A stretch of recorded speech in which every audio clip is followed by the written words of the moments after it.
Kwa hiyo hawa wakae vikao lakini pia wale wengine ni kwa dini kutoa ajira hapo kuna wafanyakazi wengi nani na wao wenyewe naweza kama tukiongeza hapa tunani fulani tumweke fulani mnaweka nzuri hii kesho hivi kuna mtu mmoja anataka kufungua hapa yeye anaingiza kutolea alitoa kwa fulani barua tu kawaida wakamwona wengine kituo kaenda mahakamani hii kesi ya mwaka wa 4 yaani ile barua kaisimamia.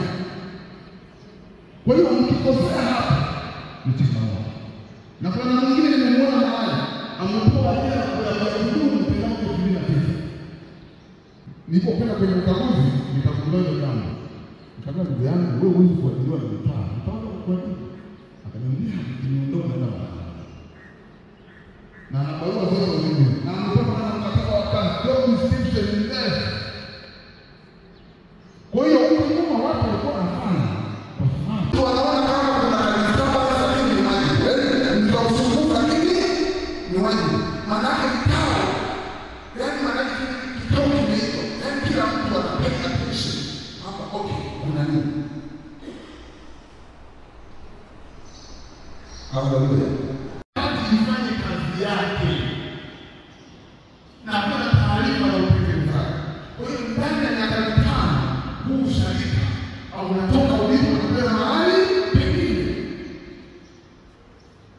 Kwa hiyo kamati ndio kutoka na maendeleo.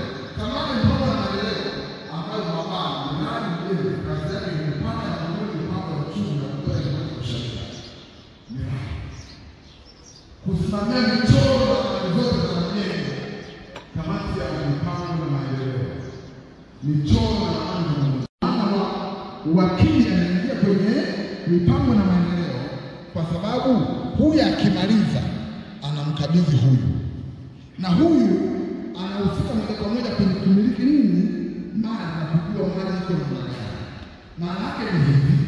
Kwenye eneo la kamati ya mipango na maendeleo kuhusika na michoro ya uwezekano kwenye baraza la wazee. Hatuna injinia. Lakini anaweza akaingia mtu mshauri ambaye atachaguliwa kwenye baraza la wazee. Kwa sababu aidha ameshauriwa wa mtu ambaye anafanya ndoa kamati mbalimbali kwenye shirika ili kwenye job description wasiliane sana. Na kila mtu ajue jukumu yake lakini aweze kutembea katika hiyo line. Ili mwisho kufika mwaka tunaweza wapi? Tunakita kufanya tathmini na kujipima kwamba tunakwenda au kwa hiyo mafia kubwa yanapita hapo. Amen. Wapendwa wazee wangu wa kanisa, mimi niseme nimehitimisha. Amen. Nimehitimisha. Kuna dakika chache za swali kama kuna mahali mkuu ili angalau tutapata maswali mawili matatu tuweze kumruhusu mchungaji aingie kwenye wajibu ambao Mungu amempa. Baada ya hapo basi na yeye apate nafasi ya kurudi nyumbani huko alikotoka. Amen. Karibuni kwa maswali. Cool.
Baraza linamshika mchungaji, baraza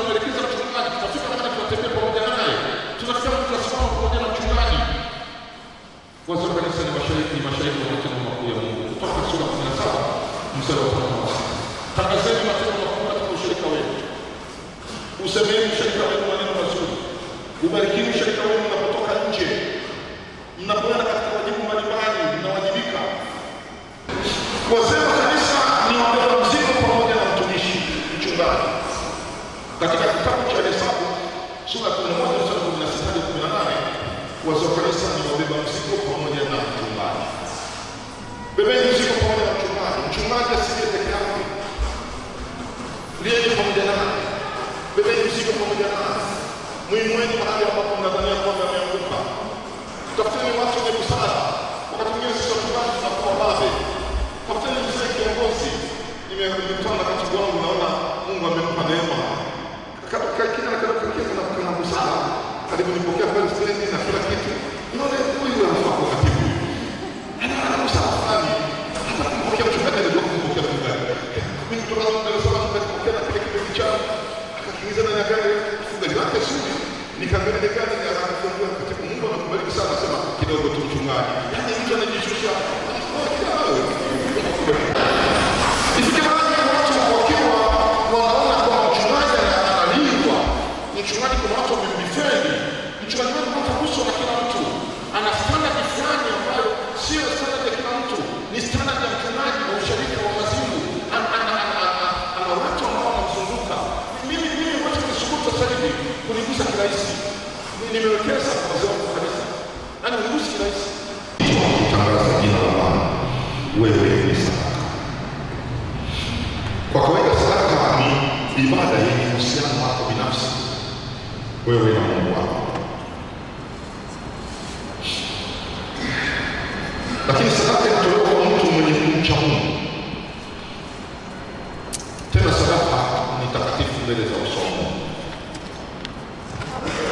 Hakuna mtu analazimishwa kutoa sadaka. Sadaka zinatolewa kwa hiari sana.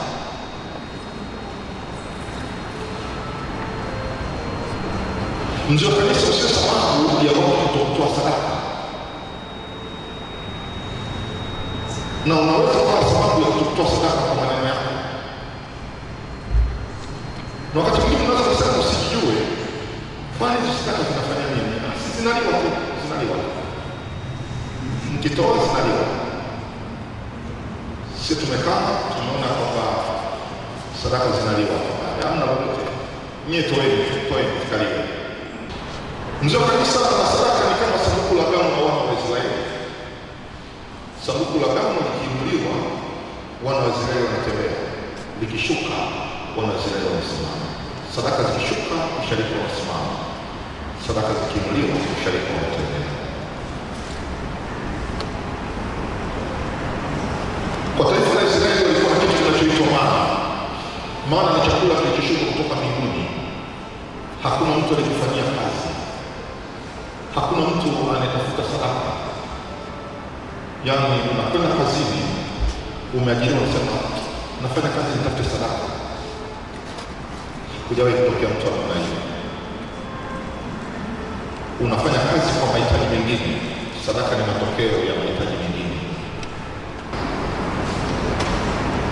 Hujawahi kununua hata kiti cha madhabahu, hujawahi kununua hata mshumaa wa madhabahu, hujawahi kununua friji ya madhabahu na kadhalika.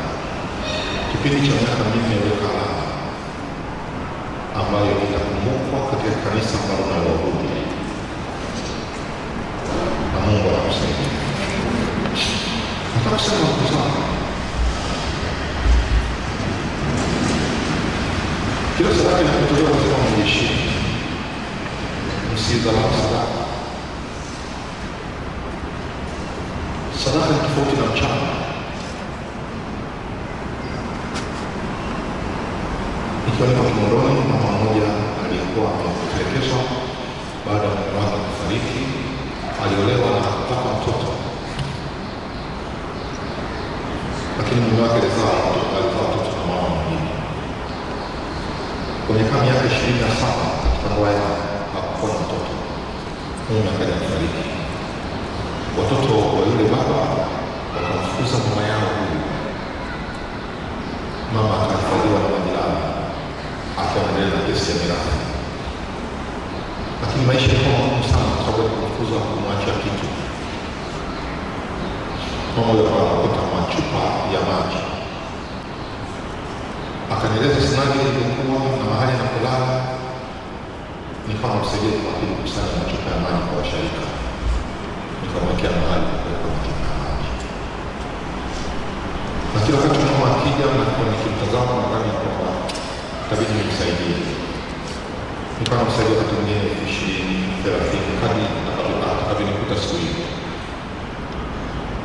Siku ilionyesha mvua kubwa sana. Yule mama natazama dirishani na yule mama anakuja. Katika wallet yangu nilikuwa na shilingi 300. Nikajisemea moyoni mwangu, nitatafuta huyu mama anayekuja na mvua. Yule mama aliposogea akafika pale, ameloa na dawa zake, akaniambia mchungaji, nimekuja. Nikamwambia nimekuona, pole sana na mvua. Akaniambia asante. Yule mama akafungua kitenge chake alichokuwa amekifunga, akafungua fundo, akatoa shilingi 2000. Akaniambia mchungaji, nikuletea sadaka. Nikamwambia hapana mama, mimi nataka nikupe. Akasema hapana, leo sikuja kuchukua hela kwa mchungaji, leo nikuletea sadaka. Nikamwambia hapana, nakuwa sika mwakati sadaka yangu inaondoka. Kabla subiri mvua, maana ondoka. Nimekuletea sadaka. Nikamwambia mama, chukua hela. Nikamshurutisha yule mama, nikampelea 30,000. Yule mama hakuipokea, aliondoka. Hela aliacha katika chini. Nilipokuwa narudi kutoka Mongoni, nimefika Tazara. Ilikuwa barabara ya mwendokasi imetengenezwa kupanda kule juu. Kuweni makini wakati wa kuhesabu sadaka. Ondoeni usimba na uyanga wakati wa sadaka. Ondoeni Chadema na CCM wakati wa sadaka. Sadaka ikitolewa iombewe, ihesabiwe sadaka ukiwa ni sehemu ya ibada. Sadaka yote inaheshimiwa kwa inaheshimisha ushirika. Ukiona ushirika hauheshimiwi, tazama chanzo katika chumba cha sadaka. Chumba cha sadaka kisiwe na wazee wenye uzoefu na wasiokuwa na uzoefu. Sadaka haina uzoefu. Sadaka wote ni sehemu moja. Tukipangana kuhesabu sadaka, tukipangana kuhesabu sadaka. Ukijiona wewe zaidi, sadaka wanahesabu wa baraza, sisi tunasema baraza jipya, baraza lichanganya hivi karibuni. Hawa wanapaswa kuhesabu sadaka, sisi wazoefu. Utakuwa unakosea sana na watu mzee uzoefu. Kwenye sadaka kunakuwa na wizi ambao unabakia kuwa ni roho ya ushirika. Imeleta sadaka ya shukrani ya pekee milioni 1. Tunazungumza kwenye chumba cha sadaka. Hii milioni yote iwe katika jengo. Hii jengo. Na automatic sadaka inaenda kwenye jengo badala ya shukrani. Kwa nini hatuwezi asilimia? Katika maisha waliopanga asilimia wameweka mtego mgumu sana wa kutuangusha au kutuinua. Ukiiba asilimia, kuna tofauti na jambazi aliyevunja kaiba. Halafu ukishawishi kuiba asilimia, usidhani utapona. Ndio maana katika kipindi cha baraza la wazee, mwe waangalifu sana. Unaweza kuingia kwenye baraza la wazee ukiwa kwenye high quality ya maisha, na baada ya muda kutoa damu, kumbe wewe ulipewa mamlaka ya kutoa sauti, na sauti yako iliua asilimia. Ilikuwa sana asilimia imewafilisi wachungaji wengi, imefilisha jamii. Si Dar es Salaam tuna kitu kinachoitwa sasa ujenzi kwa kituo cha diakonia kinaitwa Kitopeni. Kwa katibu wetu wa jimbo Mr. Kailemo, naomba niseme kwamba tunashukuru sana kwa yote ambayo umetufundisha kuanzia pale mwanzo mpaka mwisho, kwa taratibu za uongozi kama wazee wa baraza. Naamini kuna wengine kati yetu hapa ni mara yao ya kwanza kabisa kuwa kwenye baraza la wazee kama mimi hapa. Ni mara yangu ya kwanza kabisa, lakini hii kazi si yetu, kazi ni ya Mungu. Kwa hiyo yupo mwenyewe ambaye atatuwezesha. Lakini katika kutuwezesha huko ndio akamuinua katibu ili aweze kutupa ABCDs ambazo zinatupelekea sisi kwenda kuifanya hiyo kazi kwa uaminifu.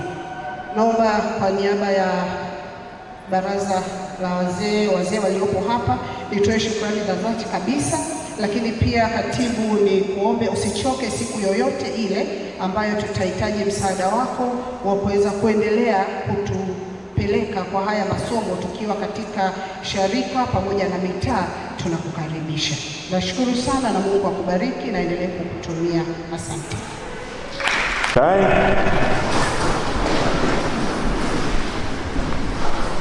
Basi mchungaji wa usharika kiongozi, mchungaji Philbert Kipakacha, mchungaji Mwipile, kama sijakosea kutamka jina lako, nikuite mwezeshaji facilitator wa semina ya leo, makatibu na watunza hazina kutoka usharika wa Mazimbu lakini na mitaa ya Mazimbu, wazee wenzangu wa kanisa. Bwana Yesu asifiwe. Haitoshi. Bwana Yesu asifiwe. Basi tuna kila sababu ya kumshukuru Mungu, na kabla sijaendelea tuwapongeze wawezeshaji kwa makofi matatu. Na naanza kuhesabu 1, 2, 3. Asanteni sana.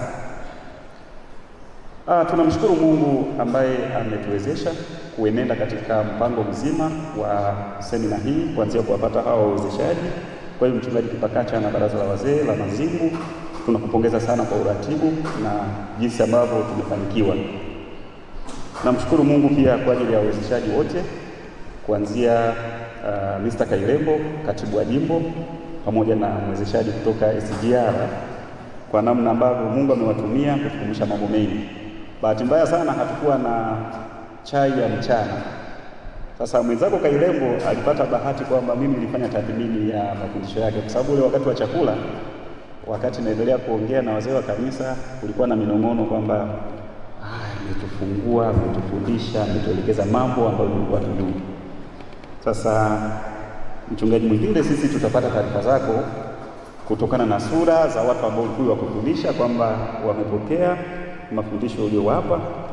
Na mimi ni ahidi sasa mbele ya Kairembo, katibu wa jimbo, pamoja na mchungaji mwezeshaji kwamba tumeyapokea mafundisho haya kwa uzito wa hali ya juu sana, na tunamwomba Mungu atuwezeshe na kutusaidia kuyaishi na tukatende kazi ya Bwana. Mchungaji Kairembo, nimekupa daraja la mchungaji wakati wa jimbo pokea. Tunaomba tufikishie salamu zetu kule jimboni, na umeshuhudia uhai wa baraza la wazee la usharika wa Mazimbu na mitaa ya Mazimbu. Baraza hili ni hai, na wakati wote tumeendelea kusisitizana kwamba tutaenda kuifanya kazi ya Bwana kwa moyo mmoja na mshikamano. Na somo la leo la jumuiya litukumbusha sana kuhusu umoja na kuwa wamoja. Kwa hivyo sisi tutaenda kuitenda kazi ya Bwana katika hii miaka mitano, ambayo si mitano, kwa sababu kazi ya Bwana itaendelea hata baada ya miaka mitano. Tuombe tupelekee salamu hizi kwa mkuu wa jimbo kwamba nimeshuhudia, nimeshiriki, nimefundisha na wameyapokea mafundisho yetu. Bwana Yesu asifiwe sana. Mchungaji Mwipile, bila shaka jioni hii utakuwa unaondoka kurejea Dar es Salaam, lakini hususan unarejea kule SGR. Tumepokea mafundisho yako na bila shaka Mungu amekutumia kama chombo kama ulivyoomba katika ile sala, na kwa kweli umetumika kama chombo haswa.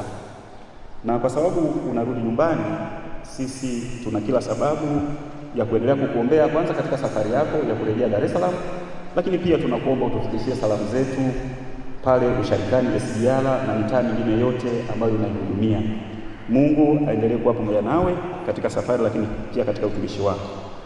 Na bila shaka mzee wa kanisa mmoja ambaye ni mmari ametufilisi management ya usharika pale alianza kutuanguliza posa ya kwamba ipo siku tutakuomba urudi tena mahali hapa. Na mimi sasa kwa niaba ya baraza la wazee wa Mazimbu na pia kama mchungaji tulivyoongonezana, tuseme tunakukaribisha tena na tena katika usharika wako huu wa Mazimbu. Wakati wowote tutakapoleta salamu zetu za kuhitaji uje ujumuike pamoja nasi, basi usisite, kwa sababu umetuona ni wanafunzi wasikivu, wazee wasikivu, na tupo tayari kuifanya kazi ya Bwana. Baada ya kusema haya, ninamwomba Mungu azidi kutujalia afya njema, uhai na sia njema, na tuendelee kuifanya kazi ya Bwana sawa sawa na mapenzi yake. Bwana Yesu asifiwe. Asanteni kwa kunisikiliza. Toa fedha kwa ajili ya kutengeneza hiyo, lakini waombe na ninyi wengine bado muone Mama Ndosi. Kipekee sana ni washukuru wana Mazimbu usharika na mitaa yake kwa kushiriki semina hii. Tuombeane. Mimi natamani kuwa na wazee wa kanisa watakaombeba mchungaji. Yaani leo mtanibeba mimi, kesho atakuja mchungaji mwingine mtambeba, lakini tunataka kanisa letu liende mbali sana. Tufanikiwe kiroho, kimwili na kiuchumi. Bwana asifiwe. Tuombeane kila mmoja. Mimi kazi yangu kubwa na nyinyi wote mnajua kazi yangu ni kuwaombea nyinyi. Iwe naumwa, nikipona, nikijisikia vizuri na afya, nikiingia kwenye maombi yangu ya kwangu lazima niwataje washarika wa Mazimbu, Mungu awafanyie jambo. Lakini na ninyi mtukumbuke basi kutuombea ili tuweze kusimama. Mwisho nikushukuru sana mchungaji. Kabisa tumemaliza wewe tayari. Kwa hiyo wakati wote utaona message yangu. Lakini kwa kweli wakati mwingine mkienda Dar es Salaam, karibu msiache kufika kumsalimia pale SGR. Bwana asifiwe sana. Lakini Kairembo nikushukuru sana.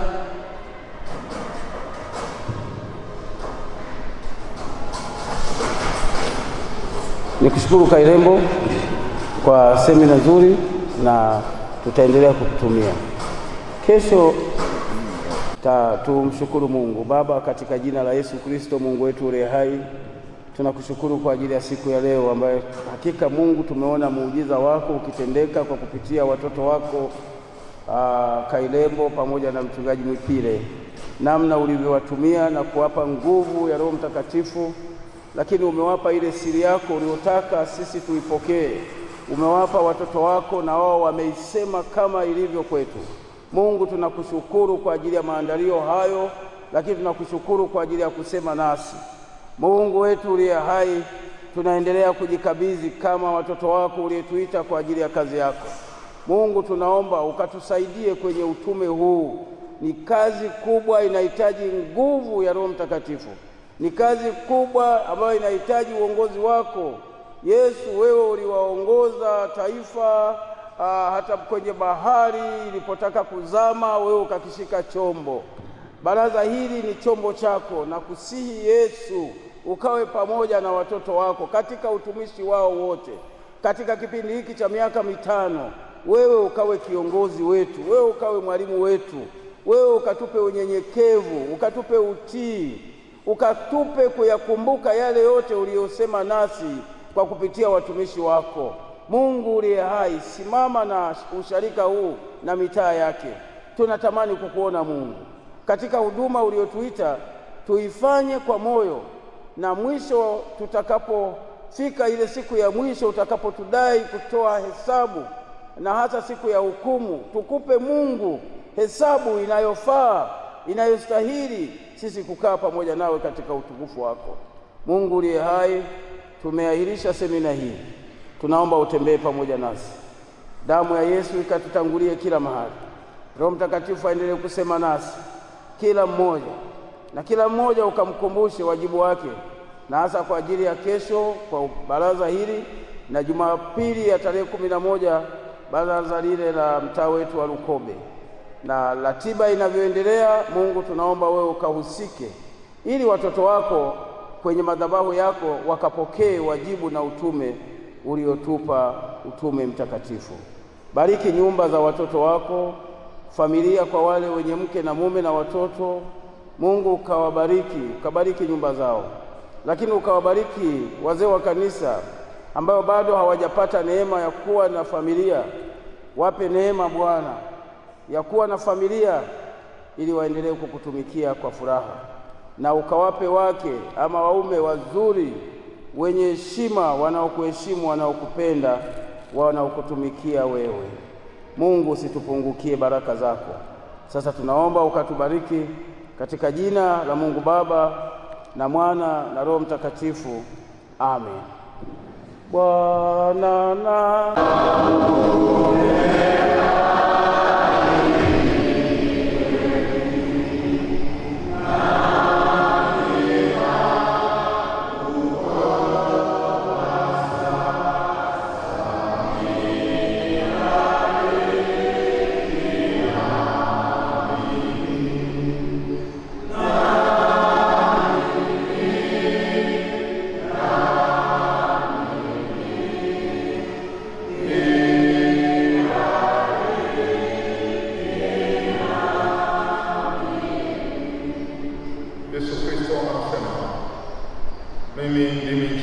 kweli na uzima. Mtu haji kwa Baba ila kwa njia ya mimi. Pokeeni baraka kwa Bwana ninyi mnaemcha na kumtegemea. Bwana Mungu akubarikie na kulinda. Bwana Mungu akuangazie uso wake na akufadhili. Bwana Mungu akupe uso wake akupe amani yake. Kwa jina la Mungu Baba, Mwana na Roho Mtakatifu. Amen.